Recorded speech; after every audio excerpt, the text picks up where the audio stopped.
Evangelieteksten til den her søndag er lignelsen om den uærlige godsforvalter. Og jeg har sat en overskrift for prædiken her, som hedder Hold hovedet koldt og hjertet varmt. Og den sætning er nok for mange sådan en kendt talemåde. En sætning, som vi godt ved lidt om, hvad egentlig indeholder. Og jeg tænker egentlig, at den her sætning, hold hovedet koldt og hjertet varmt, egentlig både opsummerer noget af det, som vi skal have med os fra teksten og fra prædiken her i dag, men samtidig også er sådan lidt vigtig i vores tilgang til den her ret mærkelige lignelse, som vi står overfor her i dag. Vi har brug for at holde hovedet koldt og hjertet varmt, når vi nu skal møde Jesus og det, han siger i den her lignelse, tror jeg. Vi har brug for, at der er et koldt hoved, som lige anstrenger sig lidt for at forstå, hvad er det, Jesus har gang i den her lignelse, som han taler til sine disciple. Vi har brug for, at han også lige møder os i hjertet, i vores varme hjerte, så Jesus også kan få lov til at sige noget virkelig til os, og måske også få lov til at møblere lidt rundt for nogle ting i vores liv, i dit og mit liv. Og det er en ret mærkelig lignelse, som vi skal høre. Mange af jer har hørt den før, men det gør ikke, at den bliver mindre udfordrende, når vi hører den igen, tror jeg. Vi skal høre en lignelse, som handler om en ret usympatisk mand, en ynkelig, uærlig skurk, som Jesus faktisk gør lidt til et forbillede for os i noget. Han er en svindler, og Jesus beder os om at spejle os i ham. For nogle af os kan det måske være mindre svært at spejle os i en svindler, for vi kender godt, at der er en lille svindler i os, vi prøver på at holde nede, og det skal vi. For andre af os så er det simpelthen så usympatisk, at det kan være svært. Men Jesus beder os om at forholde os til den her mand i lignelsen. Så nu vil vi rejse os, og så lytte til lignelsen fra Lukas 16,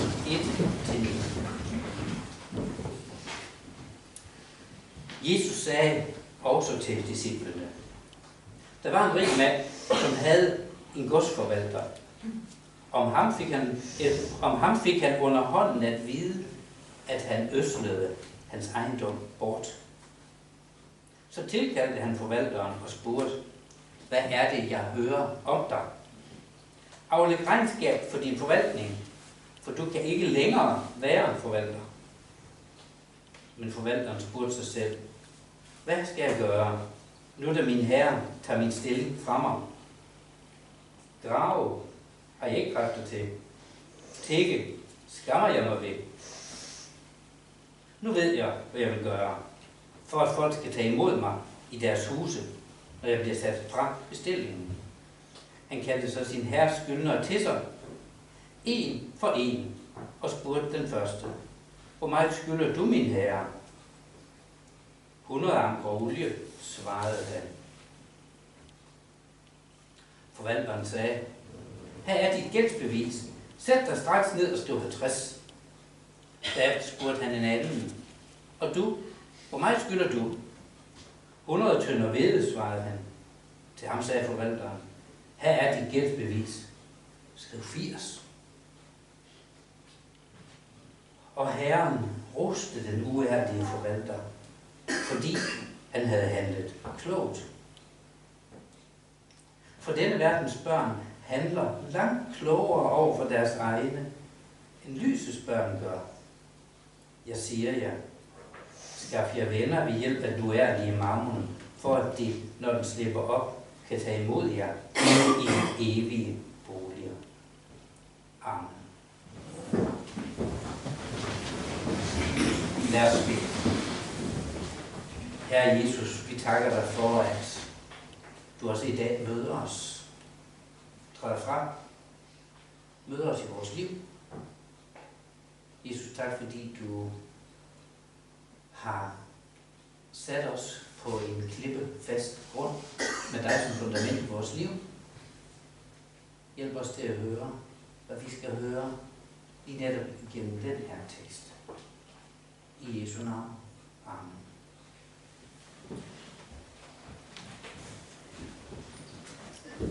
Det er noget af en historie, som vi står overfor her. Hovedpersonen, han er en godsforvalter, en slags underdirektør, som er ansat til at administrere sin arbejdsgivers firma.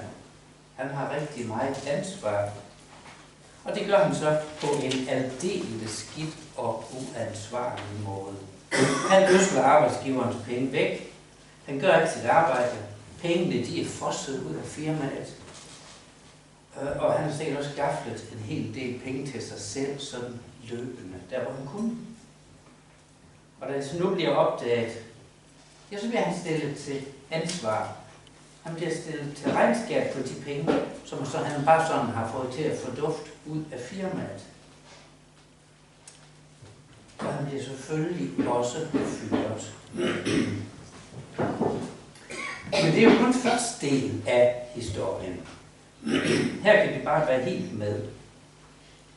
Det er sådan nøgternt fortalt. Ja, han må jo ud af klappen. Sikkert over en klovn og en dårlig ansat. Men den fyrede godsforvalter her, han er en snubræd. Han angrer ikke det forkert, han har gjort. Det han er blevet grebet i. Han får i stedet rigtig travlt med at prøve at redde, hvad reddes kan for ham selv i hans egen situation. I den der mangel på muligheder, som han nu pludselig ser hos sig selv. Det lyder ikke til, at han har været i fitness for nylig, for lige at gå klar til at grave, og han gider vist heller ikke at tjene penge på den måde. Så han tænker, hvad skal jeg så gøre? Og så prøver han på at få så meget ud af situationen som muligt, men endnu en gang også bare for at redde sig selv for egen vindings skyld. Og nu råder han sig så ud i noget sådan meget kreativ bogføring, kan vi sige, som er endnu værre end det første øsleri og dårlige forvalterskab, som han har lavet. Måske skal vi forestille os, at han sådan går og pakker sit kontor ned, eller hvad han nu har haft, og tænker over, hvad skal jeg gøre? Der går han så og udtænker en plan for, hvordan kan jeg redde mig selv så meget som muligt. Og der kommer han bare frem til, at jamen, altså, jeg bliver jo nok nødt til bare at være kreativ, og bruge mit kløgtige, kreative hoved. Og det får ham så til bare at svindle meget mere. Og hans arbejdsgiver kommer til at miste virkelig mange penge, herefter at han egentlig har fyret den dårlige forvalter. Det er virkelig mange penge, der bliver sat over styr nu, via den uærlige godsforvalter. Han får den der fikse idé, at han kan skaffe sig nogle nye venner, som vil være der for ham, når han nu træder ud af firmaet her. Han vil skaffe sig nogle nye venner, nogen der siger, okay, han har godt nok gjort noget fedt for os. Han vil nedskrive deres gæld til arbejdsgiveren her.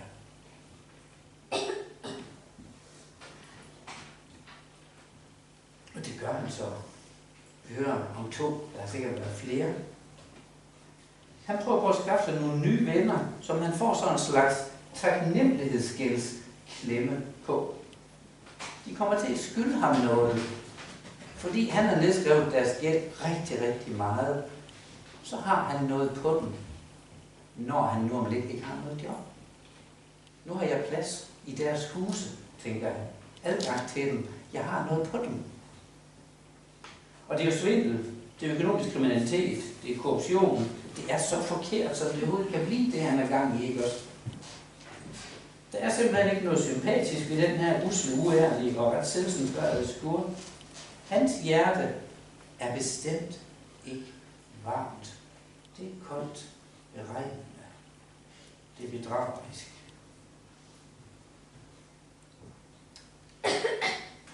Så kommer vi til afrundingen på historien. Og der står sådan bare helt nøgternt om, hvordan Jesus han trækker noget vigtigt ud af det her, den her beretning, den her historie, lignelse. Og Herren roste den uærlige forvalter, fordi han havde handlet klogt. Herren roste den uærlige forvalter, fordi han havde klogt. Og det er måske her, at vi får brug for at holde hovedet koldt, også lidt hjælp til at holde hjertet varmt ind i den her skurkehistorie. For det er da noget mærkeligt noget, at Herren, at Jesus selv, roser den uærlige forvalter og siger, at han har handlet klogt. Det er da mærkeligt, at Jesus bruger en skurk og en svindler som forbillede på klogskab. Og så alligevel. Forvalteren her, han bliver jo på ingen måde rost af Jesus for sin uærlighed, for sin svindelnumre, for hans kulde. Svindel og uærlighed er, hvad det er, også her. Helt forkert, helt forkasteligt, helt skidt. Det, som Jesus alene trækker frem, og som vi skal have fat på, og som vi også skal spejle os i, det er den der klogskab, den der snilhed og målrettethed, som forvalteren udviser midt i den der helt håbløse, svære situation. Der er en snilhed og en kreativitet, som vi skal lægge mærke til, vil Jesus sige, og som man holder fra som noget, der er vigtigt i livet generelt. Der er noget i den der løsningsorienterethed i situationerne, som Jesus vil have os til at stands op ved. Og her er det så, at Jesus han siger til os, nu kommer lige lidt for langt.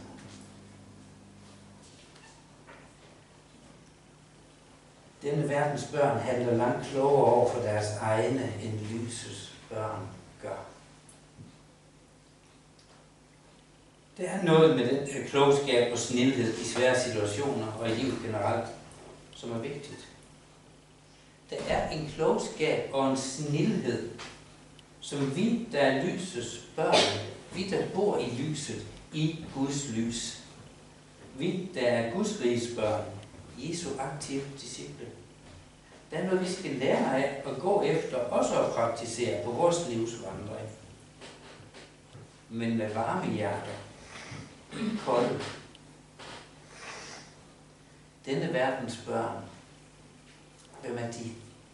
Ja, det er dem, der lever uden en relation til Gud, hvor de er forbundet med ham, uden at have samvittigheder, der er bundet op på Guds vilje, Guds bankende hjerte, Guds godhed. Denne verdens børn, de er tit langt bedre til at være kloge og snilde i deres målrettethed i livet, siger Jesus. De er faktisk klogere, end I ser ud til nogle gange at være, kære disciple, og kære jer, der sidder i tarmen i et lidt rodet lokale en søndag. De er lidt klogere end jer nogle gange i det, de praktiserer om at være målrettede, om at være i gang med at have køligt overblik og gå efter noget og sætte noget ind på det og udvise opfindsomhed og kreativitet. Og det var sådan her, vi lige skulle have hende her Britta Nielsen på banen, ikke også? Jeg kan ikke lade være med at komme til at tænke på hende, da jeg sådan lige sad med den uærlige godsforvalter her, ikke også? Hun lyser jo op som en stjerne af højeste karat i det at svindle, ikke også? Hun kunne godt være den, som Jesus kunne modellere en historie over, og så trække frem og sige, prøv lige at se, hvor opfindsom, hvor kreativ, hvor målrettet, hvor udspekuleret, hvor kløgtig hun var i det, hun gjorde, da hun gaflede 117 millioner. Ikke også? Der var godt nok en snughed, en kløgtighed, som er til at få øje på hos det, hun havde gang i. handlekraft. Bruge sine evner. Og så ved vi jo godt, det var virkelig så forbryderisk. Det var så afstumpet. Det var så, jeg vil jo nok sige, uværdigt. Hvordan kunne hun få sig til det? Hive ud af statskassen af netop de midler, der skulle gå til de svageste i vores samfund. Hvor hjerteløst er hende. Vi er næsten ikke være med at tænke det. Og hun blev vel også heldigvis afsløret. Hun fik næsten udført det, hun ville til perfektion i kløgtighed. Men hun slap ikke afsted med det. Og selvfølgelig er det godt. En opfordring her i dag beder os om også at spejle os i en Britta Nielsen. Prøv at kigge på hendes kløgtighed, tror Jesus han vil sige. Hendes målrettethed. I skal også handle klogt og kløgtigt og målrettet og kreativt i det, I går efter i livet, og det, I bliver bedt om af Gud, Jesus selv, at gå efter i livet. Handle klogt, siger Jesus. Brug det, I har fået betroet. Hold hjertet varmt og hold hovedet koldt i det, der er dit liv. Vi møder noget af det samme andre steder i Bibelen, også hos Jesus. For eksempel i Matthæus 10:16, som jo er et kapitel, der handler om, at Jesus han er i gang med at udsende sine disciple. De skal ud på missionstur. I Matthæus 10, der giver Jesus dem en masse hjælp til at kunne tage afsted. Og midt i den hjælp, den udrustningspakke, der siger han til dem i Matthæus 10:16 sådan her. Se, jeg sender jer ud som får blandt ulve, vil derfor snilde som slanger og enfoldige som duer. Se, jeg sender jer ud som får blandt ulve, vil derfor snilde som slanger og enfoldige som duer. Og så ved jeg ikke, hvorfor jeg i hver eneste prædiken altid skal have ulve med efterhånden. Det er som om de bare dukker op. Og så også i den der lille film, Jan havde med, der var også en ulv. Men det skal vi nok ikke stande for mig væk, andet end bare lade det her sige, hvad det skal sige til os. Det Jesus han siger her. Vær snille som slanger og enfoldige som duer i den udsendelse til det liv, der er jeres, som jeg har gang i sendt i. Og vi er jo i sådan en kronisk udsendelse i vores liv i Jesus selv. Så det har i allerhøjeste grad med vores liv at gøre. At være snille som slanger, det tror jeg faktisk går ret meget i tråd med det, Jesus taler om i evangelieteksten i dag. Det betyder noget med, at vi her i verden, vi skal handle klogt. Vi skal handle snilt. Vi skal være overvågne. Vi skal være klar. Vi skal have slangens hurtighed til at forholde os til situationerne. Vi skal kunne snå os væk, når der er en reel fare på færde. Og vi skal liste os derhen, hvor vi skal være. Vi skal bruge mulighederne ret og kløgtigt.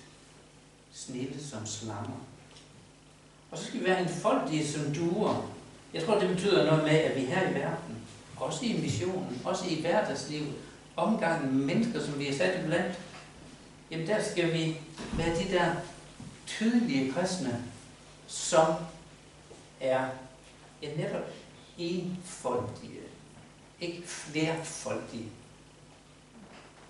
Vi skal ikke have for mange folder, som folk skal have hakket ud, for at de kan forstå, hvem er vi, hvad vil vi. Vi skal være til at gå til med tydelighed, med åbenhed. Vi skal være ligefremme, ingen forstillelse, ikke noget hykleri, ikke noget tvetydig snak, men en enfoldig, ærlig, åben tilgang til de mennesker, vi møder med et varmt hjerte, med en kærlighed, som vi er sendt med, en kærlighed for Jesus, som vi er varmet op af. Det her skal vi være som lysets børn, der lever i det lys, som Jesus er, når vi lever tæt på ham og lever med ham i hælene på Jesus, hvor han viser os vej. Se, nu er det så ikke hele hovedpointen i evangeliet i dag, at vi skal gå efter det her med at være kløgtige og snarrådige og kloge og målrette og opfindsomme og være i nuet og bruge vores hoveder. Der er også en anden hovedpointe i lignelsen, som vi skal have med, og den får vi her i den følgende del i vers 9 fremad her. Der siger Jesus, og det er jo også afslutningsvis i forbindelse med beretningen om den utro, den uærlige godsforvalter. Jeg siger jer, siger Jesus, skaf jer venner ved hjælp af den uærlige mammon, for at de, når den slipper op, kan tage imod jer i de evige boliger. Jeg siger jer, skaf jer venner ved hjælp af den uærlige mammon, for at de, når den slipper op, kan tage imod jer i de evige boliger. Den uærlige svindler i lignelsen. Han brugte sin klogskab helt for egen vindings skyld. Han skaffede sig venner ved hjælp af den uærlige mammon, endda via stjålne mammonpenge. Arbejdsgiverens penge. Det var helt igennem kriminelt, forkert, uærligt. Men nu får vi lige igen Jesus, der siger, der er noget i det, han gik efter. Nemlig at skaffe sig venner, relationer, som skal være vigtige for os i alt, hvad vi er og gør. Ikke på den uærlige måde, vel, men på Jesus måden, på kærlighedens sti, med de varme hjerter. Gå efter det, vil Jesus sige. Og så er der noget med de der penge, som også pludselig kommer til at stå lidt centralt i det, Jesus vil snakke med os om. Nu kommer det nemlig også til at handle konkret om vores forvalterskab af det, der er betroet os. Vores forvalterskab, vores brug af de penge, mammon, som Jesus kalder det her, og de materielle goder, som vi har fået betroet.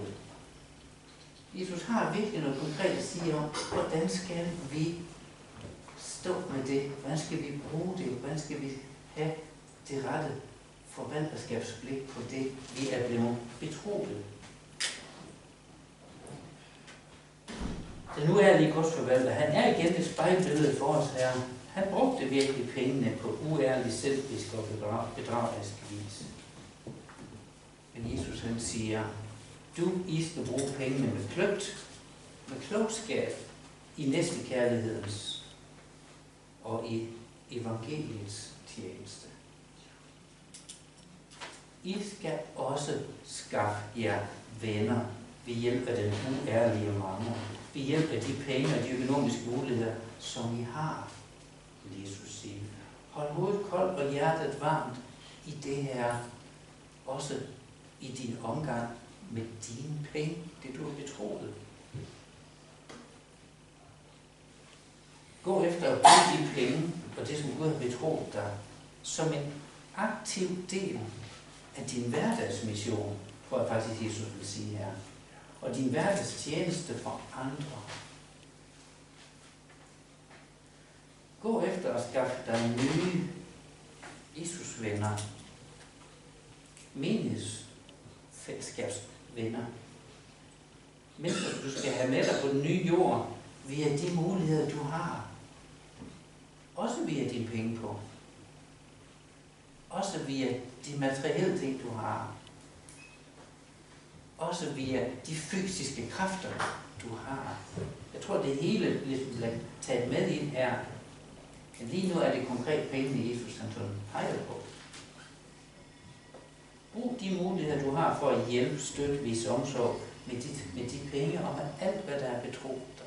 Så tror jeg, Jesus vil have os til at stå med det her, den her ganske almindelige formiddag. Dine penge og alt dit jordiske gods hører jo kun til i den her verden. En gang skal du slippe det hele, det skal forgå. Men mens du er der, klogt, efter Guds klogskab, efter Guds vilje, som er den gode vilje. Brug det med klogskab, hold hovedet koldt og hjertet varmt i det her. Du skal ikke have noget med dig herfra. Til så kan vi sige til hinanden, vi skal ikke have noget med os herfra. Det eneste vi kan tage med og får lov til at få med, det er kristne brødre og søstre, som vi skal bo dør om dør med i de evige boliger. Ikke også? Og det er jo sandelig heller ikke så let at have det at se frem til. Jeg tror, Jesus han vil sige meget konkret med den grønne sætning, at vi skal gå efter de der venner, som vi skal bo sammen med i de evige boliger. Der skal være nogen, der tager imod dig, som du fik lov til at blive venner med, få med som kristne brødre eller søstre, når du engang tager din bolig i besiddelse. Hvordan kan man snakke konkret om det her? Ja, på mange måder. Jeg tror, at Jesus egentlig bare er konkret i, at det her det er noget, vi gør ud af nådens og kærlighedens drivkraft, som bor i os, og som Jesus taler ind i os igen og igen. Vis Guds, Jesu kærlighed og omsorg i praksis. Også med dit dankort og med din MobilePay-app, eller de der håndører, du måske har i tegnebogen, fordi der er altså nogle af dem, der måske har mest brug for en skilling, der ikke kan tage imod hverken MobilePay eller noget andet, men som bare har brug for 10 kroner, 20 kroner til en kop kaffe. Måske er det en væsentlig grund til at have kontanter, at vi skal have noget at kunne dele ud af. Det er bare en tanke. Forvalt det, du har betroet, så det kan afhjælpe menneskers nød og behov her og nu. Gør det, blot fordi du kan. Gør det, fordi Jesus kalder dig til at gøre det. Forvalt det, du har betroet, med menneskers frelse for øje. Hold hovedet koldt, hold hjertet varmt. Jeg siger Jesus, skaf jer venner ved hjælp af en uærlige mammon, når du slipper op, for at dit, når du slipper op, kan tage imod jer i de evige boliger.